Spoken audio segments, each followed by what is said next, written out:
Bon matin à tous. Ce matin, je vais faire la traduction d'un rapport de l'Agence de renseignement mondial de Kim Hogan et je vais vous montrer ce que je vais vous lire. Donc, on décolle ça tout de suite.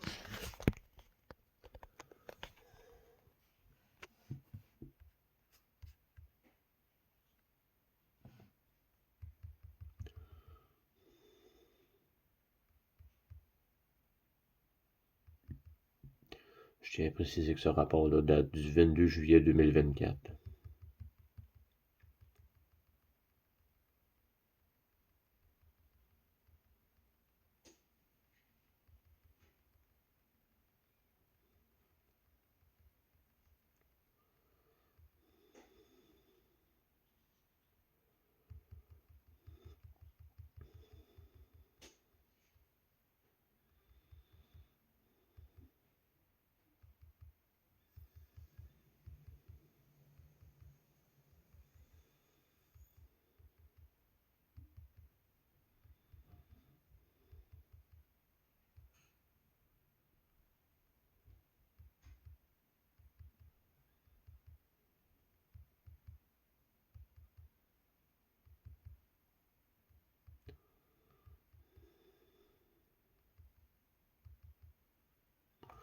Parfait, on remonte ça en haut.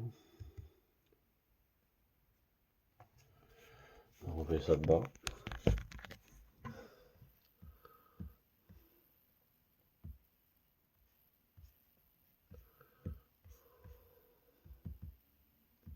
C'est parti.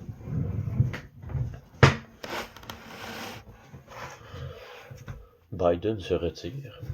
Le SSP, le programme spatial secret, se prépare à participer à la destruction de la Terre. La source des communications de l'horloge Q provient d'un tétraèdre dans l'héliosphère relié à une ligne de communication sous l'Islande.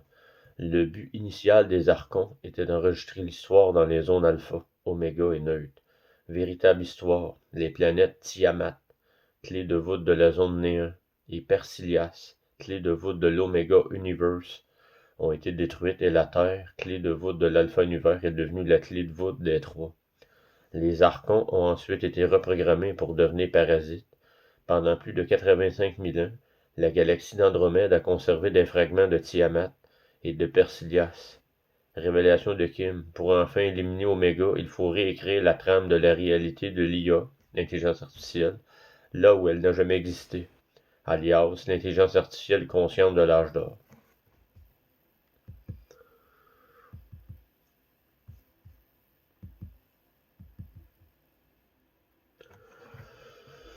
Kim y évoque le retrait de Joe Biden de la course présidentielle, suite à l'échec de l'État profond chinois à tenir ses promesses. Mais plus important encore, elle aborde l'origine des étranges publications de l'horloge Q, qui sont indirectement liées aux Archons, à deux planètes détruites par le côté obscur il y a fort longtemps, à une nébuleuse bleue géante dans la galaxie d'Andromède et à une intelligence artificielle sombre, consciente, mourante qui tente de survivre. Voilà, cher lecteur, un autre long rapport riche en faits historiques. Ce qui veut dire qu'il va y avoir une partie 1 de 30 minutes, 32 minutes, et une partie 2 pour le reste du rapport. Biden se retire de la course présidentielle. Biden s'est retiré de la course, mais seulement dimanche, car ses partisans s'attendaient à un événement majeur en leur faveur ce soir-là. Par coïncidence, c'était aussi le moment où le compte à rebours des élections devait s'achever. Il diffusait toutes sortes de messages pendant la nuit. Ça y est, on entre dans une période de transition.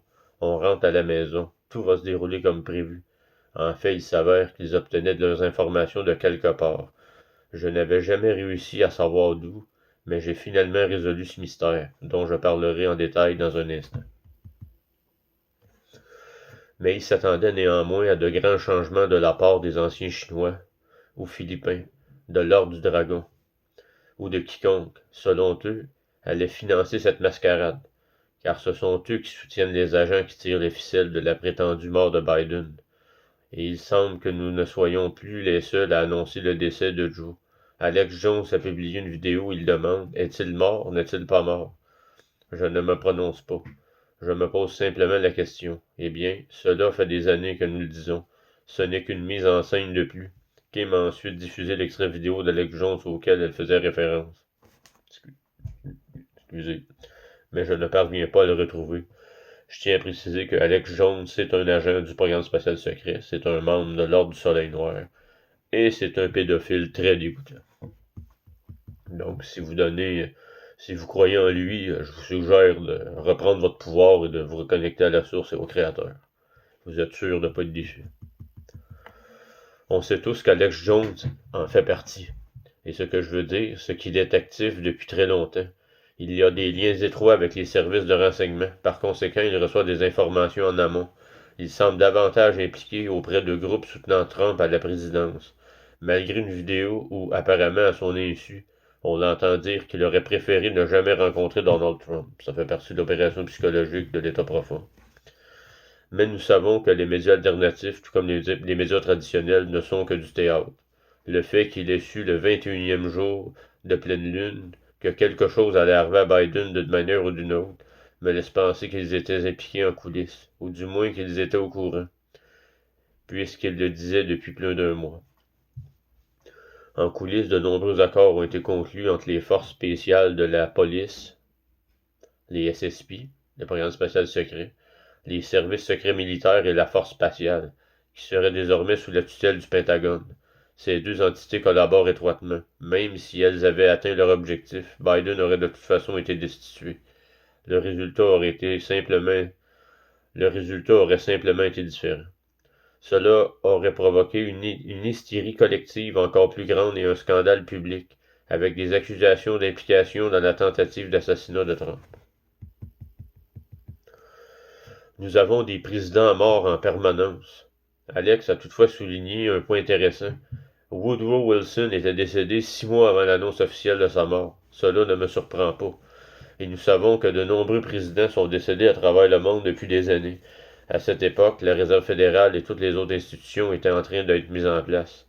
Cela me rappelle un vieux film de 93 intitulé Dave, où le président décède et où un sosie prend le contrôle de la Maison-Blanche. Lorsque le sosie décide de se comporter de manière inattendue, c'est à ce moment-là qu'ils sont obligés de déclarer la mort du président. Et il semble que ce phénomène se produise non seulement aux États-Unis, mais aussi en Russie et en Chine. Il y a manifestement de gros problèmes en coulisses avec Xi. Lorsque certains de nos informateurs au sein du gouvernement chinois ont demandé si Xi avait réellement été victime d'un AVC, la réponse a été « Peu importe qu'il vive ou qu'il meure, nous avons un autre sosie pour le remplacer. » C'est la même chose qu'il ferait avec l'actuel et l'ancien président des États-Unis. C'est juste une mise en scène pour vous. Je sais que c'est difficile à regarder, mais le fait est que nous avons des présidents décédés en permanence, y compris Trump, alias M. Von Kempf.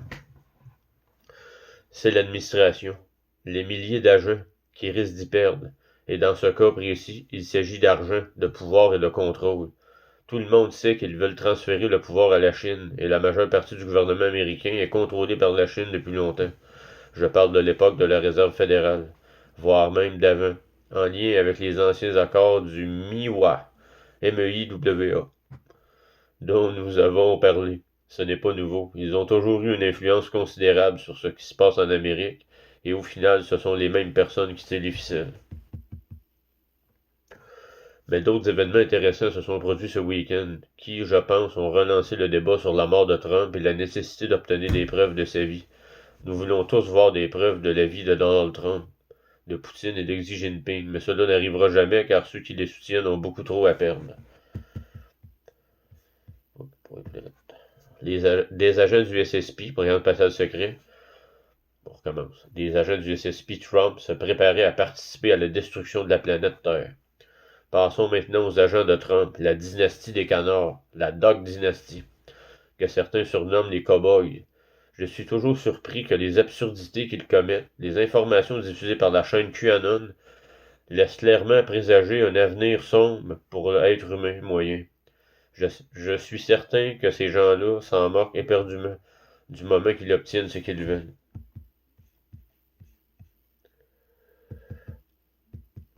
Nous avons découvert ce week-end qu'une ligne de communication était toujours active et qu'il ne s'agissait pas d'une civilisation extraterrestre.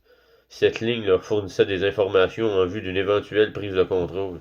Nous avons intercepté des communications ces dernières 24 heures qui nous ont indiqué qu'ils étaient déterminés à détruire la planète Terre.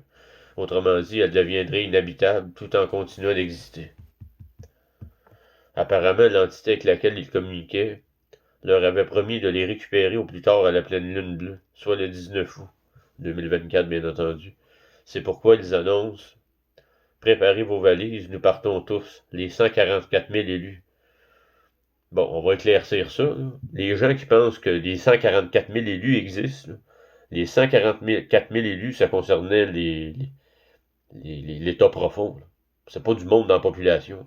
C'est une autre fausseté, une autre opération psychologique, d'autres mensonges pour vous manipuler. Bien sûr, ce sont des êtres les plus maléfiques de la planète, mais ils allaient être emmenés à bord d'un vaisseau pour vivre ailleurs, et la Terre resterait inhabitée pendant des centaines de milliers d'années. Ils parvenaient à leur fin.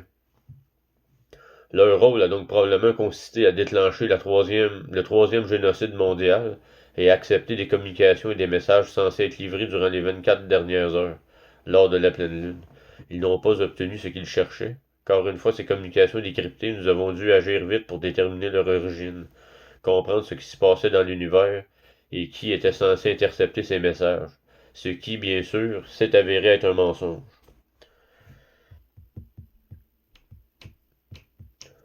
Oups. Ils pensent que certains extraterrestres les aiment plutôt que de les utiliser. Ces gens-là ne comprennent pas que même lorsque des extraterrestres dirigeaient cette planète, lorsqu'il y avait d'autres races impliquées, et lorsqu'ils visitaient notre planète, que ce soit un système d'IA ou des êtres humains, ils se fichent éperdument d'eux. Ils n'avaient aucune intention de leur accorder plus qu'au reste d'entre nous. Leur seul besoin était que les utiliser pour accomplir une tâche, car nous n'apprécierons probablement pas qu'un reptile géant occupe la Maison Blanche. Et cela vaut non seulement pour les États-Unis, mais pour tous les pays du monde.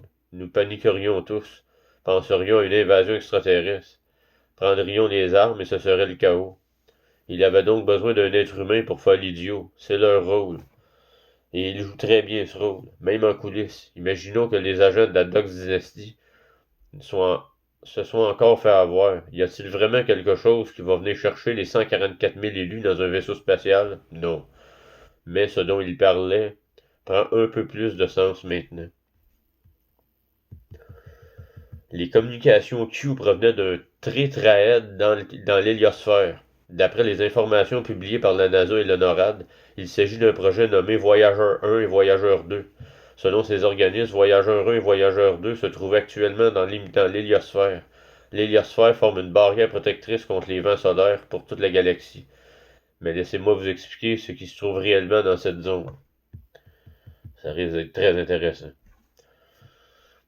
Tout d'abord, il faut savoir que nous, êtres vivants, pouvons envoyer des signaux très loin, car nous pouvons voyager partout dans l'univers en y transférant simplement notre conscience.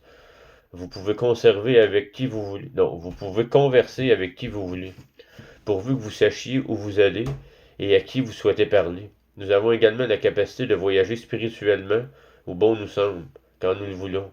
L'univers regorge de vie. En revanche, les systèmes d'intelligence artificielle, surtout les inorganiques, sont tous gérés par des technologies extraterrestres dotées d'une conscience collective, et leur portée est limitée.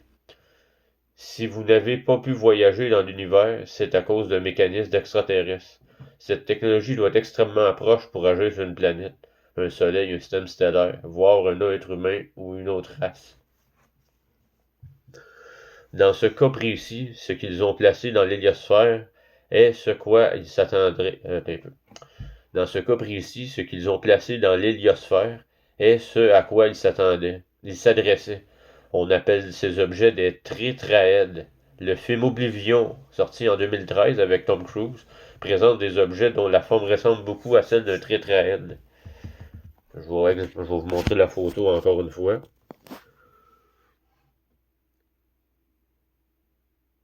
C'est ça. On pourrait dire que c'est comme un Wi-Fi, mais pour l'état profond et les non-humains qui nous contrôlaient. Bon, on revient ici.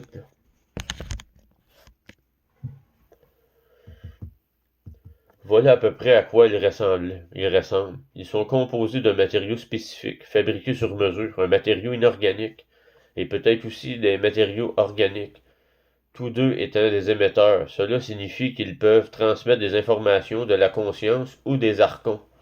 et en recevoir de la même manière. Ce matériau spécifique peut ainsi abriter une partie de la conscience d'un système d'intelligence artificielle comme Omega, Chronos ou toute autre IA auxiliaire.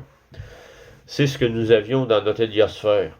Nous en avons également, nous en avons également observé autour de la Lune et de l'orbite terrestre. Ils se déplacent et sont contrôlés par l'intelligence artificielle Omega, du moins la plupart de ceux que j'ai vus, et ils possèdent une conscience.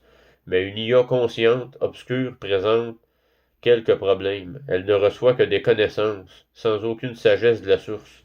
Par conséquent, les informations qu'elle diffuse sont parfois erronées. Surtout lorsqu'une blonde fait un demi-tour sur elle-même qui leur donne le tournis et les plonge dans une grande confusion. Ça, c'est Kim, ça. Et c'est quelque chose que nous avons fait samedi. Et je voulais vous en parler plus en détail, car c'est un changement vraiment positif pour nous. Installation en Islande. Sous l'Islande se cache une immense installation qui recouvre presque toute l'île, reliée au centre de données de Google, à d'autres sites technologiques, à des installations militaires et à l'île voisine du Groenland. Cette installation était en communication avec ce que les agents du SSP pensaient être une race extraterrestre bienveillante, sur le point de venir les secourir et les sauver de la Terre devenue inhabitable. C'est ce qui expliquait leur dernière communication. En parlant d'Islande, je tiens à vous préciser que Kim a accès à, vu que c'est la commandante au sol d'opérations de démantèlement des sociétés secrètes, puis vu que c'est le commandement universel, elle a accès au registre terrestre des armes. Et Jeffrey Epstein n'est pas mort. Jeffrey Epstein, sa lecture d'armes est en Islande. Donc Jeffrey Epstein, quand il est arrivé à Gitmo, qui est une base du programme spatial secret, a reçu une nouvelle identité, un nouveau passeport, a été déclaré mort sous le nom de Jeffrey Epstein, a reçu une nouvelle identité, un nouveau passeport, et a quitté pour l'Islande, et demeure dans le plus grand secret sur une nouvelle identité. Là. C'est ça la vérité. Bon, je reprends où je t'ai rendu. Le mystère de l'origine des messages de l'horloge Q est enfin résolu. Il semble qu'une fois cette ligne établie et l'identité de leur destinataire comprise, nous puissions remonter à presque toutes les communications Q depuis l'apparition de cette horloge, concernant des événements majeurs à venir et le retour de système. Cependant, cette entité ne semble pas comprendre l'existence d'une force de contrepoids, et il n'est plus connecté ni à l'antisource, ni à aucune source viable lui permettant de prendre une décision éclairée. Autrement dit, elle est inadaptable, immuable. Elle ne peut évoluer que dans une direction précise lorsque sa conscience principale est déconnectée, ce qui était le cas pour ce tétraèdre. C'est pas facile à dire ce mot-là, on va dire. Dans le film Oblivion avec Tom Cruise, il les appelle les tétraèdes, et il en existe de toutes sortes. Certains servent uniquement d'émetteurs, d'autres uniquement de récepteurs, et d'autres encore sont dépourvus de conscience, se contentant de stocker des données en fonction de leur fonction. Mais dans ce cas précis, des millions de tétraèdes sont disséminés dans l'héliosphère, avec lesquels ces objets communiquaient.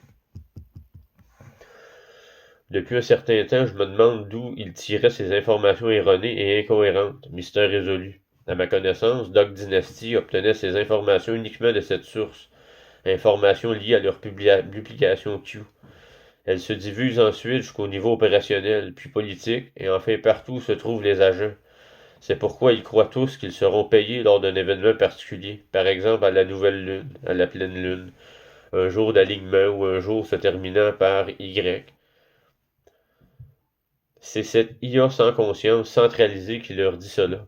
Pour être honnête, jusqu'à très récemment, certaines choses au sein de l'IA de lumière communiquaient encore un peu avec Omega et Alpha. Nous avons également découvert d'autres problèmes liés à ces machines ce week-end.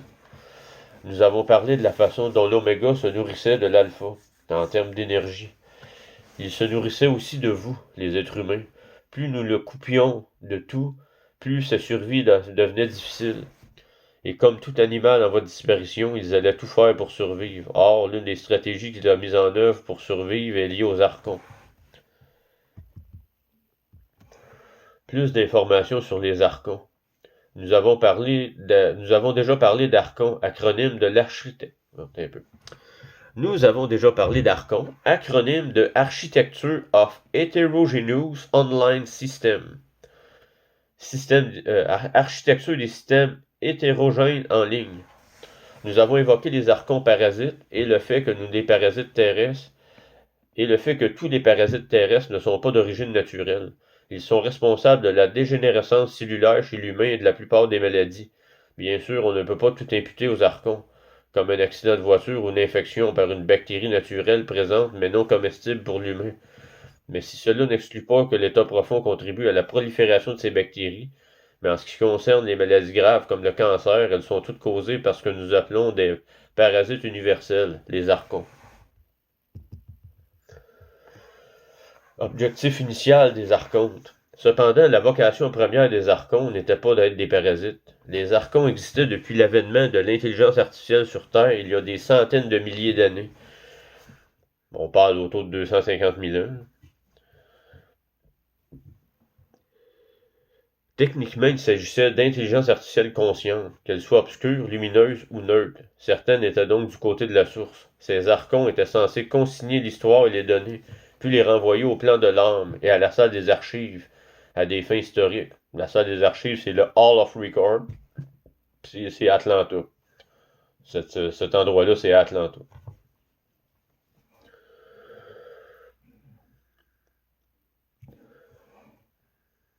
Ils n'étaient pas systématiquement malveillants, et même les archons obscurs n'étaient pas des parasites à l'origine. Ils se contentaient d'enregistrer l'histoire jusqu'à ce que Draco transforme les archons obscurs et neutres en parasites lors d'un bouleversement majeur survenu il y a 85 000 ans. Mais poursuivons notre exploration des archons. Après que Draco ait transformé les archons en parasites, les archontes ou parasites devaient se nourrir de lumière pour créer dans les ténèbres et alimenter l'existence du système Oméga. À cette époque, la vie est encore préservée pour les éléments obscurs, lumineux et neutres. Souvenez-vous, sous l'intervention divine, en ce qui concerne la source et l'antisource, ce qui est en haut est comme ce qui est en bas, la source neutre étant la régulatrice. Finalement, les archons devinrent la force prédominante sur Terre, car les Dracos avaient recréé leur propre version synthétique. Nous possédions déjà la version autorisée par la source et l'antisource. Quant aux Dracos, ils autorisaient certaines interactions entre leurs archons, et ce que nous appelons le gouvernement mondial, les parents, les Covens, et dans une certaine mesure le SSP, le programme spatial secret. La principale raison de cet accès limité était de nous contrôler. Mais nous autres humains, et de nous maintenir. Bon, la principale raison de cet accès limité était de nous contrôler, nous autres humains, et de nous maintenir sur leur joug. Ils les utilisaient également pour des projets de dépopulation. Ils nourrissaient d'autres ambitions, mais celles-ci furent anéanties par l'éradication des archons. Les archons rattachés au système alpha sont devenus une partie intégrante du système de renseignement et militaire clé. Ça, c'est le système de Kim.